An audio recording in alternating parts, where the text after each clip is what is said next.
নমস্কার, আরোহী নিউজে আপনাদের স্বাগত। আপনাদের সঙ্গে রয়েছি আমি ঋষিকেশ। শুরু করছি আমার বাংলা। আর আমার বাংলার শুরুতেই যে খবরের দিকে আমরা নজর রাখবো, আমরা জানি যে গতকালই বিজেপির সহ সভাপতি হিসেবে নির্বাচিত হয়েছেন মুকুল রায়। আর আজকে পুরুলিয়ায় তিনি যান এবং পুরুলিয়াতে গিয়ে তিনি ইঙ্গিত দেন যে 21-এর বিধানসভা নির্বাচনে কার্যত তিনিই হবেন মূল কাণ্ডারি বিজেপির এবং ভোট পরিচালনার দায়িত্ব তার কাঁধেই যে থাকবেন, প্রকারান্তরে সেটাই বোঝাতে চান মুকুল রায়। পুরুলিয়া জেলার হুটমুড়া এলাকায় দলে কার্যকারিণী সভায় যোগ দিয়ে প্রকারান্তরে সেই ইঙ্গিতে দিয়েছেন বিজেপির নবনিযুক্ত সহ সভাপতি মুকুল রায়। তিনি কেন্দ্রীয় সাংগঠনিক পদ পাওয়ায় আপ্লুত। এই কথা প্রকাশ করার পর তিনি প্রত্যয়ের সঙ্গে বলেন, আমি এই রাজ্যে জন্মেছি, এই রাজ্যের মানুষের প্রতি একটা দায়বদ্ধতা রয়েছে। বিধানসভা নির্বাচনে দলের পরিচালনার কাজের দায়িত্বের জন্য না বলা হলেও তার এই দায়বদ্ধতা থেকেই দেখভাল করবেন বলে পরিষ্কার জানান তিনি। ভারতবর্ষে সবচাইতে বেশি বিস্তার লাভ, এই জায়গায় দাঁড়িয়ে এই খবর পাওয়ার পর আপনি যে আপনাকে কারণ একটা বৃহৎ রাজনৈতিক দলের এই একটা সর্ববর্ণীয় প্রেক্ষাপটে দাঁড়িয়ে আমাকে যে ন্যাশনাল ভাইস প্রেসিডেন্ট করা হয়েছে, তাহলে আমি জানি না যে আমার কাজ কি, আমার দায়িত্ব কি, আমাকে কোন জায়গার দায়িত্ব দেওয়া হবে, কোন রাজ্যের সাথে আমার সক্রিয় যোগাযোগ থাকবে, স্বাভাবিকভাবে এসব জানি না এবং এখনো অবধি আমার তাদের সাথে বসে কোনো আলোচনা হয়। রাহুল সিনহা ভারতীয় জনতা পার্টির একটা মুখ, দীর্ঘদিন ধরে ভারতীয় জনতা পার্টিকে দায়িত্বের সাথে দল পরিচালনা করছে। সুতরাং স্বাভাবিকভাবে একটা লোকের 30 বছরের রাজনৈতিক ইতিহাস কখনোই একটা কথার উপর বিচার করা ঠিক না। মুকুল রায় না ঘরকা না ঘটকা এমনই অভিযোগ করলে মন্তব্য তৃণমূল নেতা নির্মল ঘোষের। তার বক্তব্য যে মুকুল রায়কে যতই বিজেপি পোস্ট দিক, বিজেপির এ রাজ্যে কোনো ঠাঁই নেই, এ রাজ্যে কোনো রকমের দাঁত ফোটাতে পারবে না বিজেপি, এমনটাই কিন্তু তার বক্তব্য। আজ উত্তর 24 পরগনার দত্তপুকুরের টালিখোলায় একটি কর্মী সভায় যোগ দিয়ে এই কথা বলেন বিধানসভার মুখ্য সচেতক নির্মল ঘোষ। মুকুল না ঘরকা না ঘাটকা, ও কোথায় পদ পেয়েছে ওটা ওদের পার্টির ব্যাপার। যেখানে ও ছিল, ও সেকেন্ড ইন কমান্ড ছিল। এই মানুষগুলো যখন রাজনীতির সঙ্গে যারা বেইমানি করে, মমতার মতো নেত্রীর সঙ্গে যারা বেইমানি করে, মানুষ তাদের কখনো গ্রহণ করবে না। তাই বিজেপি যতই পোস্ট দিক, পশ্চিমবাংলায় বিজেপির কোনো ঠাঁই নেই। বিজেপির কর্মী সভায় দুই গোষ্ঠীর মধ্যে বচসা, হাতাহাতি, রণক্ষেত্রের চেহারা নেয় উত্তর 24 পরগনার বসিরহাট। বিজেপির কর্মী সভায় গোষ্ঠী কোন্দলকে ঘিরে রবিবার রণক্ষেত্রের চেহারা নিল বসিরহাট। বসিরহাটের বিজেপি সাংগঠনিক সভাপতি তারক ঘোষের বিরুদ্ধে প্রকাশ্যে ক্ষোভ উগরে দিলেন যুব মোর্চার সাধারণ সম্পাদক সহ নেতা কর্মীরা। সভাপতি তারক ঘোষ উপস্থিত হওয়ার আগেই মূল গেটে তালা মেরে দেন বসিরহাট সাংগঠনিক জেলা যুব মোর্চার সাধারণ সম্পাদক মৃত্যুঞ্জয় কর্মকার। এই নিয়ে দুপক্ষের মধ্যে শুরু হয় বচসা, ব্যাপক সংঘর্ষে জড়িয়ে পড়ে দুদল, ভাঙচুর করা হয় চেয়ার টেবিল। এখন ঘটনা ঘটেছে বলতে বিষয়টা আজকে যে কর্মীরা এতটা রেগেছিল, আমাদের জেলা সভাপতি তারক ঘোষ মহাশয়ের যে কার্যক্রম, ওনার কার্যক্রম পার্টির অন্যান্য কার্যকর্তারা মেনে নিতে পারছে না। কিন্তু আজকে আমরা গিয়েছিলাম ওনার সাথে একটু কথাবার্তা বলার জন্য, কিন্তু ওনার যে অ্যাটিটিউড দেখলাম, উনি কোনো পার্টির কর্মীদের দাম দিচ্ছে না এবং কোনো পুরনো কার্যকর্তার দাম দিচ্ছে না, উনি ওনার মতন করে যাচ্ছে। বসিরহাট বিজেপিটা মনে হয় আজকে আমাদের জেলা সভাপতি তারক ঘোষ, ইনি হচ্ছে প্রশান্ত কিশোরের কাছ থেকে নিজেই টাকা খেয়ে আজকে বিজেপিটাকে তৃণমূলের হাতে বিক্রি করে দিয়েছে। বসিরহাটের সাংগঠনিক জেলার সভাপতি তারক ঘোষকে দীর্ঘ সময় সেই অনুষ্ঠান গৃহে তালাবন্দি করে রাখা হয়।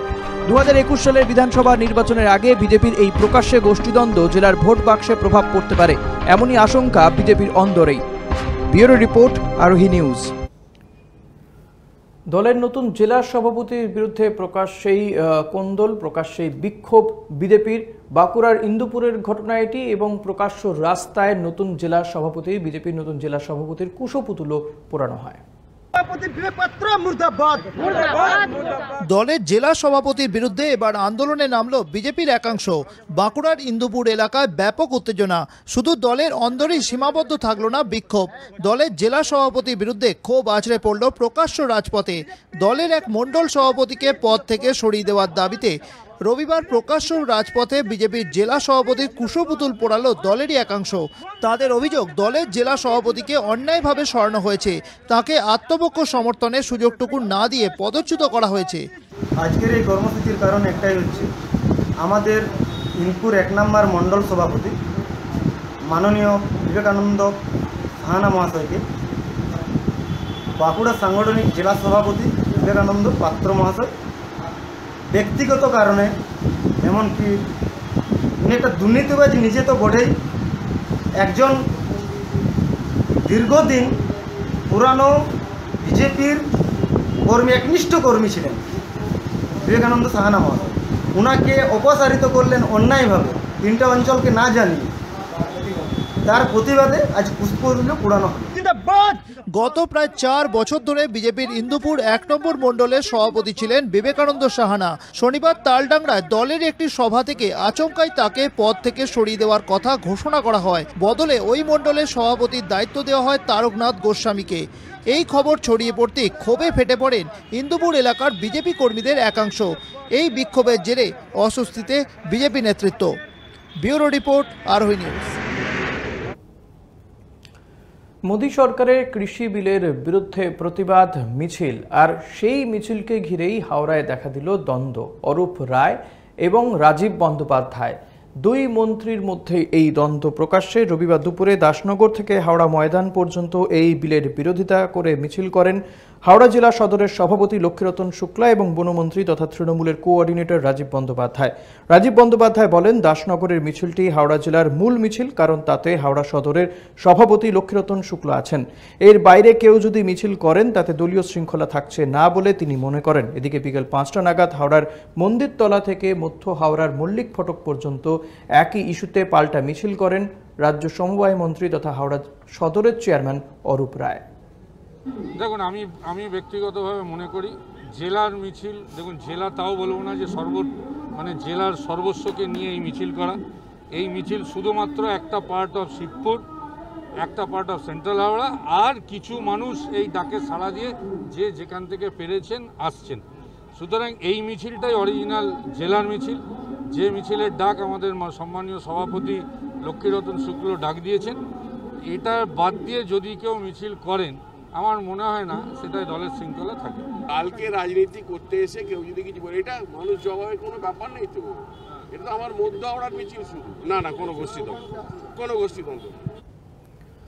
মুর্শিদাবাদের জঙ্গিপুরে আজ মন্ত্রী জাকির হোসেনের হাত ধরে বিভিন্ন রাজনৈতিক দলের নেতাকর্মীরা তৃণমূল কংগ্রেসে যোগদান করলেন। বিভিন্ন রাজনৈতিক দলের নেতাকর্মীরা তৃণমূল কংগ্রেসে যোগদান করায় মুর্শিদাবাদের জঙ্গিপুরে তৃণমূল কংগ্রেস শক্তিশালী হলো, এমনটাই মত মন্ত্রীর। প্রায় 700 জন কর্মী বিভিন্ন দল থেকে তৃণমূলে যোগদান করেন। উপস্থিত ছিলেন শ্রম প্রতিমন্ত্রী জাকির হোসেন, রঘুনাথগঞ্জ 1 নম্বর ব্লক সভাপতি গৌতম ঘোষ, সুতি 1 নম্বর ব্লক সভাপতি সিরাজুল ইসলাম সহ একাধিক তৃণমূল নেতৃত্ব। এদিন এই সভাটি অনুষ্ঠিত হয় জঙ্গিপুরের জনতার দরবারে। সকলকে বলবো, আপনারা খেটে খাওয়া মানুষ, তার সামাজিক সুরক্ষা যোজনায় হন এবং আপনারা আমাদের পরিবারের লোক, আজ থেকে এই পরিবারের লোককে আমাদের সুরক্ষা দেওয়া, তাদের সুখে সুখে থাকার দায়িত্ব আমাদের দলের। কারণ আমি সবসময় উন্নয়নের পথে এবং উন্নয়ন করতে চাই এলাকার মানুষদের। আমরা চাইবো মাননীয় মুখ্যমন্ত্রী যেভাবে থাকছে, এবং আপনারা দেখেছেন কোভিড-19-তে কিভাবে মানুষের পাশে আমরা মানুষের জন্য কাজ করছি। ফিরে আসছে একটা ছোট্ট বিরতির পর, সঙ্গে থাকবেন।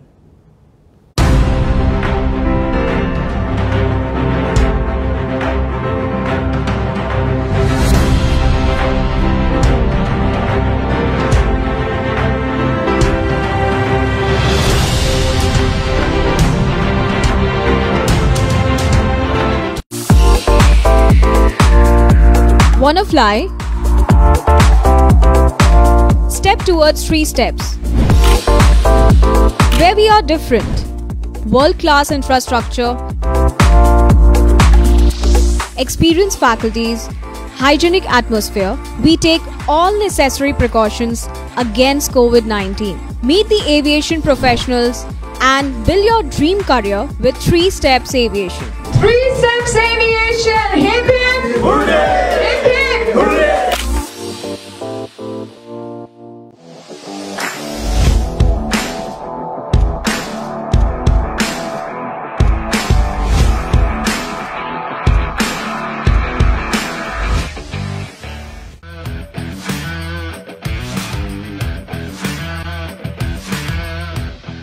Welcome to Sinha Group of Companies, your genie in a bottle. Career advancement opportunities in aviation and hospitality.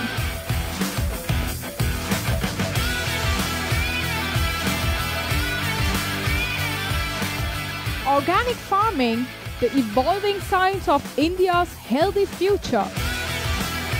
Digital marketing of the next generation. Income tax consulting and other legal services. Home furnishing and decor, bringing your dream house to life. We know what you desire, so unleash your genie with Sinha Group of Companies and let the magic begin. Sinha Group of Companies, dream with India.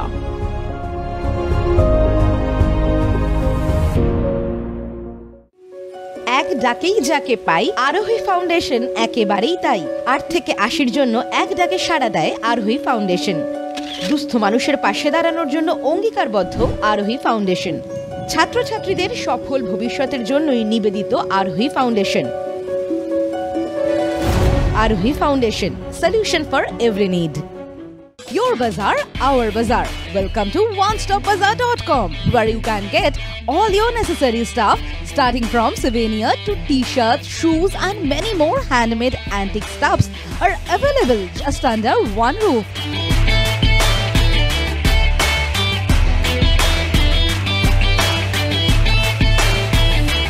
Our stores are available at airports like Kolkata, Guwahati, Imphal, Bagdogra, and you can also find us at City Center too. We are just one click away to serve your need. Visit onestopbazaar.com or www.onestopbazaar.com. Feel the Indiana.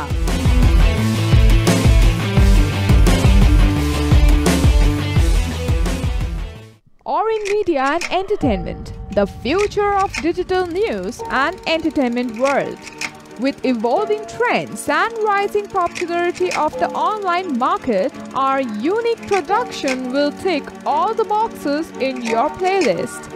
We bring you binge-worthy videos that will blow your mind away.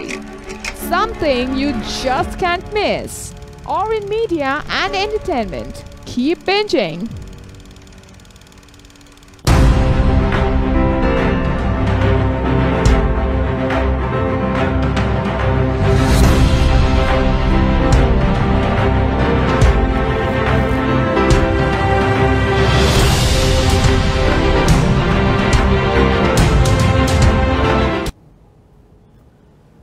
ফিরে এলাম বিরতির পর। আপনারা দেখছেন আরোহী নিউজের বিশেষ bulletin আমার বাংলা।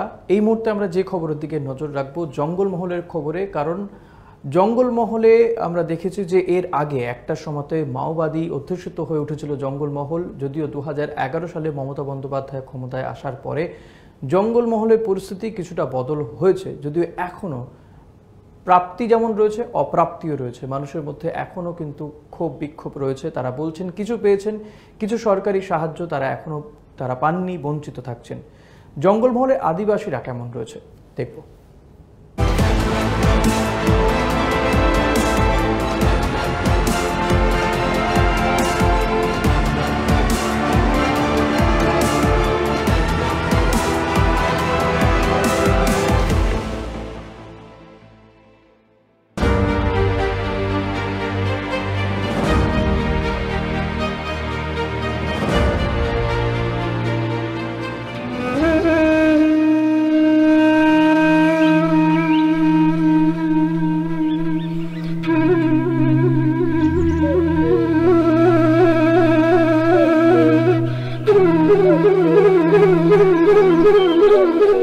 আছে জঙ্গলমহল তা দেখতেই আমরা পৌঁছে গিয়েছি বেলপাহাড়িতে। বেলপাহাড়ির পাড়িঘাটি একটি আদিবাসী গ্রামে আমরা এই মুহূর্তে রয়েছি, আর সেখানকার ছবি আপনাদের সামনে তুলে ধরছি। কারণ 2011-তে মমতা বন্দ্যোপাধ্যায় ক্ষমতায় আসার আগে যে জঙ্গলমহল ছিল, তারপরে এই 9-10 বছরে জঙ্গলমহলে কতটা পরিবর্তন হয়েছে, সেখানকার মানুষজন সরকারি সুযোগ সুবিধে আদৌ পাচ্ছে কিনা, তারই খোঁজ নিতে আমরা বেরিয়ে গিয়েছি। বিভিন্ন জায়গার ছবি আপনাদের সামনে আমরা তুলে ধরছি। এই মুহূর্তে আমরা এই আদিবাসী গ্রামটিতে রয়েছি। সেখানকার মানুষ কেমন রয়েছে, তারা কি আদৌ সরকারি সুযোগ সুবিধে, বার্ধক্য ভাতা বা রেশনের চাল তারা কি পাচ্ছেন, তাই জানবো। আমাদের সঙ্গে আমরা কথা বলবো। একজন রয়েছেন প্রবীণ মানুষ, প্রবীণা। আপনার নাম কি? আমার নাম সরোজমণি মুর্মু। আচ্ছা, কেমন আছেন? ভালো আছি। বয়স্ক ভাতা পান? পায় পায় পায় পায় পায়। কত টাকা করে পান? কত না যে 1000 করে জানে। 1000 টাকা করে পান? পান। আচ্ছা, আর রেশনের চাল ঠাল ঠিকঠাক পাচ্ছেন? হ্যাঁ, ওই যে চানা আনে, আমি জানি না। আচ্ছা, আনে তো। আর ছেলেপুলে আছে? হ্যাঁ। কজন? 2টা বেটা। 2টো বেটা? তারা কি করে? পড়াশোনা? পড়াশোনা নাই, কাজবাজ করে? কাজ করে। কি করে কাজ? একটা আশ্রমে থাকে আর একটা অঞ্চল অফিসে কাজ করে। আর ঘরবাড়ি দিয়েছে সরকারে? না, এখন দেই না, লেখা হয়েছে। লেখা হয়েছে? হ্যাঁ। নাম লিখে নিয়ে গেছে? নিয়ে গেছে। আচ্ছা, তার কি মনে হচ্ছে যে এই যে মমতা বন্দ্যোপাধ্যায় তো আছে, মমতা বন্দ্যোপাধ্যায়ের সময়টা ভালো নাকি এর আগে যখন ওই সিপিএম বামেরা ছিল সেটা ভালো? আমি ওটা জানবো না বাবু। মানে মমতা বন্দ্যোপাধ্যায় যখন আসেনি তার আগে ভালো ছিলেন নাকি এখন পাচ্ছেন, সুযোগ সুবিধা পাচ্ছেন? এখন তো সুবিধা ওই তো দিচ্ছে চাল। হ্যাঁ, আর কেমন? ভোট দিলে কাকে দেবেন? ভোট আমি অত জানবো না, যখন বলবে তখন কিসে দিতে হবে।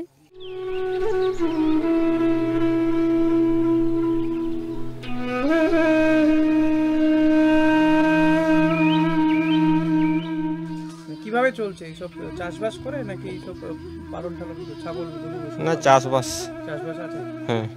আর সরকারের থেকে সবকিছু পাচ্ছ, সুযোগ সুবিধা পাও? হ্যাঁ, সেরকম সব কিছু কম বেশি পাওয়া যায়। এই রেশনের কম বেশি পাওয়া যায়? হ্যাঁ। এই যে লকডাউন হলো, তারপরে যে সরকার চাল দিচ্ছিল 5 কেজি করে, পেয়েছো? হ্যাঁ, ওটা ওই রেশনে পাওয়া গেছে। ঠিকঠাক পাওয়া গেছে? হ্যাঁ, আর এমনি সাইডে কিছু পাওয়া যায়নি। পয়সা দিয়ে কিনেছো না কিনতে হয়নি? না, পয়সা দিয়ে না, এমনিতে। এমনিতে পেয়েছো? হ্যাঁ। আর বাড়ি ঘর? বাড়ি পাওয়া যায়নি। বাড়ি এখনো পাওনি? না। নাম লিখে নিয়ে যায়নি? না। তো তোমরা জানাওনি কোথাও? এদিকে তো সেরকম জানাবার কিছু নেই। কাউকে পঞ্চায়েত দপ্তরে জানাওনি? ওই যা করে এমনি পাবলিক আর কিছু ওটার জন্য দেখভাল করিনি। আচ্ছা, এমনি ভালো আছো তো? হ্যাঁ। স্বাস্থ্য সব ভালো আছে? হ্যাঁ, এখন ভালো। ছেলে মেয়েরা পড়াশোনা করে? আছে ছেলে মেয়ে? হ্যাঁ, আছে। স্কুলে পড়াশোনা করে? হ্যাঁ। স্কুল থেকে বই টই পায় সব কিছু? হ্যাঁ, পায়।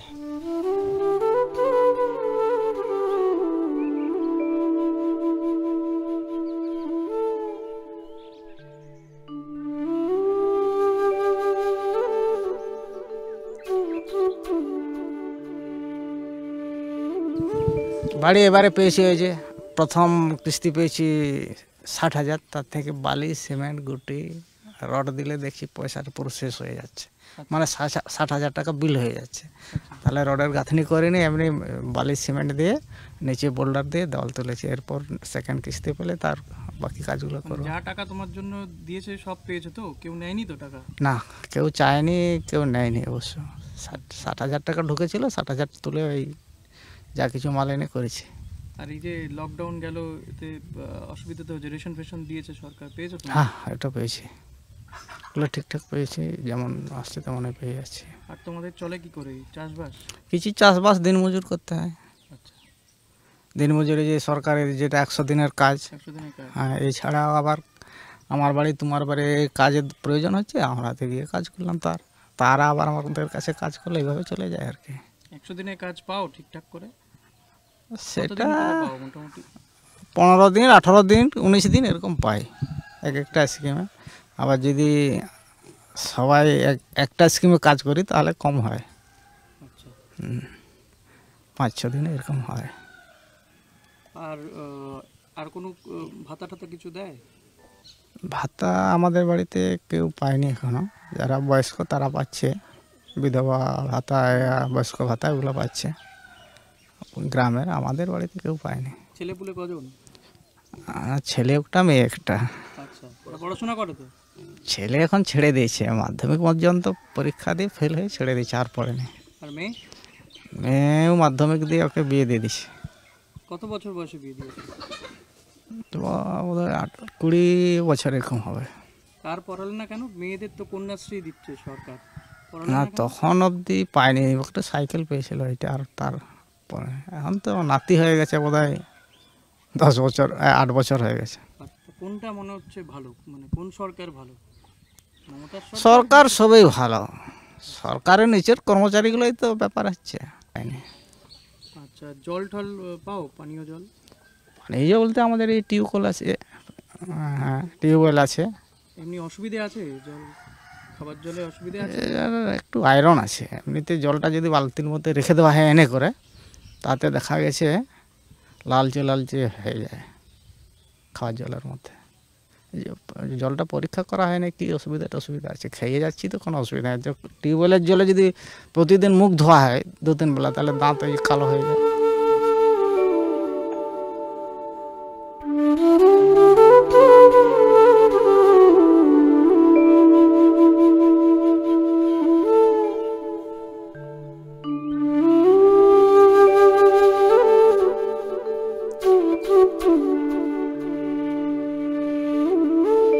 আর সব কিছু পাচ্ছো ঠিকঠাক করে?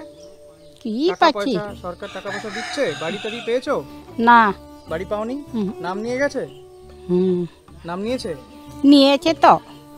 তাহলে পাইনি বাড়ি ফাড়ি আমরা।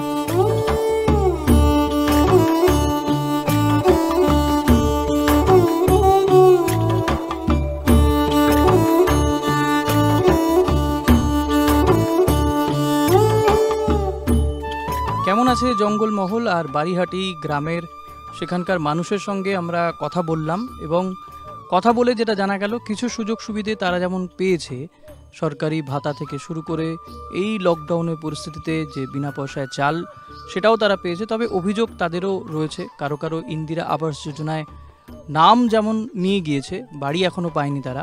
আবার কেউ কেউ বাড়ি তৈরির প্রথম কিস্তি তো পেয়েছেন, কিন্তু এখনও পর্যন্ত দ্বিতীয় কিস্তির টাকা কবে পাবেন তা তারা জানেন না।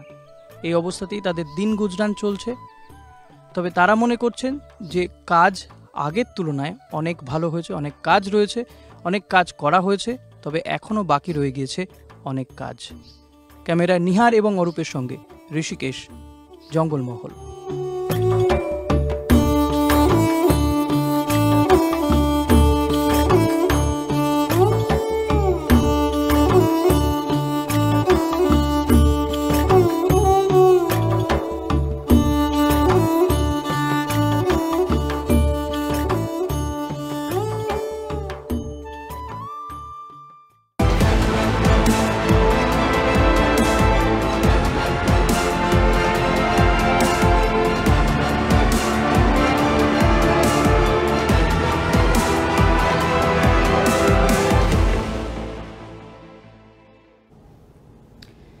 ইস্টবেঙ্গল সমর্থকদের জন্য সুখবর, আইএসএল খেলবে ইস্টবেঙ্গল।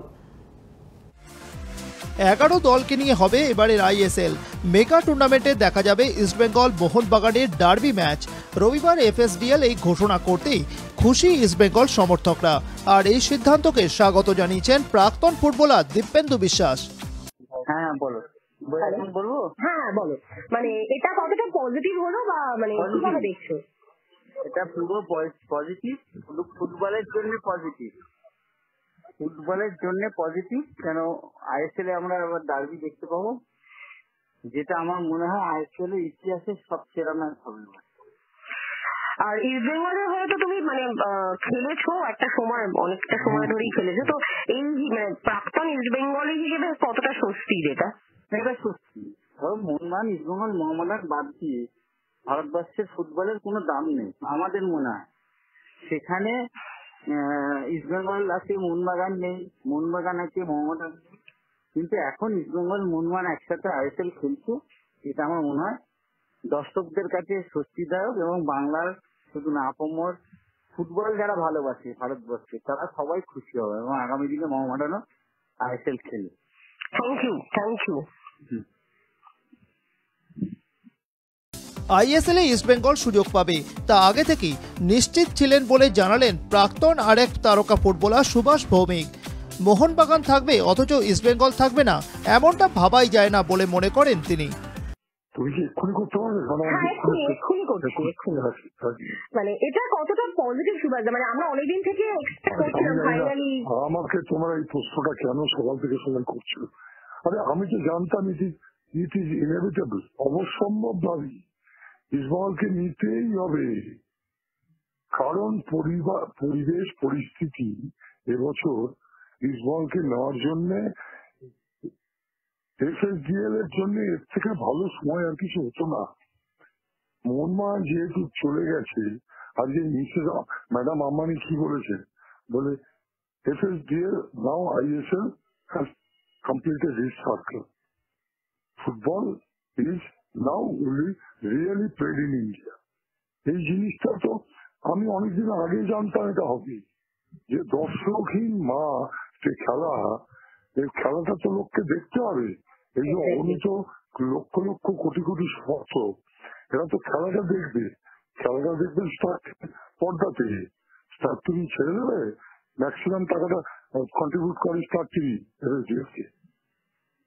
আমি তো জানতাম যে আমি আর কি রিয়াকশন দেবো, আমি তো 2 মাস আগে রিয়াকশন দিয়ে বসে আছি। কথাটা ভেবেই এটা মানে আরো বেশি করে এবছর হলো, তাই তো? হ্যাঁ, এবছর যদি এই পরিস্থিতি না হতো আমি এত বড় কথাটা এত বড় মুখ করে বলতে পারতাম না। Thank you Subhash da, thank you very much. দীর্ঘ প্রতীক্ষার পর আইএসএল এ ছাড়পত্র মিলেছে। এবার আইএসএল এ Mohun East high voltage derby দেখার অপেক্ষায় ফুটবল প্রেমীরা। Sports bureau, Arohi news. এখন এই পর্যন্তই, আপনি দেখছেন আরোহী নিউজ।